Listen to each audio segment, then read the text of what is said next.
আসসালামু আলাইকুম। এই যে কোণা থেকে দেখতে পারতেছেন এই যে প্লটটা, এটা হলো গিয়ে আপনার জলশ্রীর সাথেই আপনার এই প্লটটা হলো গিয়ে 7 বিঘা, সামনে 4 বিঘা, পেছনে 3 বিঘা। হ্যাঁ, আর দুই পক্ষের মালিকের টোটাল 7 বিঘা জায়গা।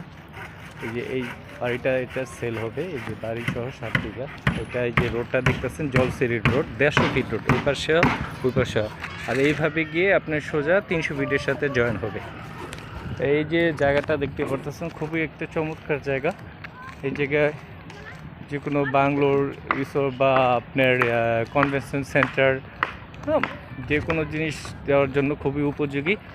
এই যে সীমানাটা দেখাচ্ছি টোটাল ওই কোণা থেকে যে বাউন্ডারিটা দেখতে পারতেছেন, এই বাউন্ডারি থেকে এই কোণায় যে খাম্বা যে তাল গাছ, এই তাল গাছ থেকে ধরে একেবারে 7 বিঘা আপনার সীমানাটা আমি পুরা ফুল দেখাচ্ছি।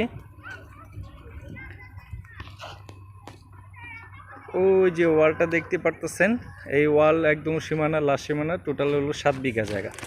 এই দিক দিয়ে সোজা হলো গিয়ে আপনার 300 ফিটের সাথে জয়েন হচ্ছে রাস্তা, যে কাজ চলতেছে। টোটাল রাস্তাটা হলো গিয়ে 150 ফিট। আর এই যে এই সোজা হলো গিয়ে আপনার এই জলশ্রী মাদানী অ্যাভিনিউ 100 ফিট থেকে হয়ে তারপর মনে করেন যে এই প্রজেক্টে আসতে হবে। টোটাল 7 বিঘা, সামনে 4 বিঘা, পেছনে 3 বিঘা। দেখেন জায়গার লোকেশনটা খুবই সুন্দর, একদম রোডের সাথে 7 বিঘা জায়গা। যদি কারো কাছে বড় ভায়ার থাকে, সরাসরি মালিক পক্ষের সাথে, আমাদের কাছে পুরো পেপারস আছে, পুরো আপডেট জায়গা, কোনো ঝামেলা নাই, ঝামেলা মুক্ত জায়গা। যদি কারো কাছে ভায়ার থাকে সরাসরি, তো আমার সাথে যোগাযোগ করবেন, ইনশাল্লাহ আমরা এই কাজটা সাকসেস করব সবাই মিলে। আসসালামু আলাইকুম। এই যে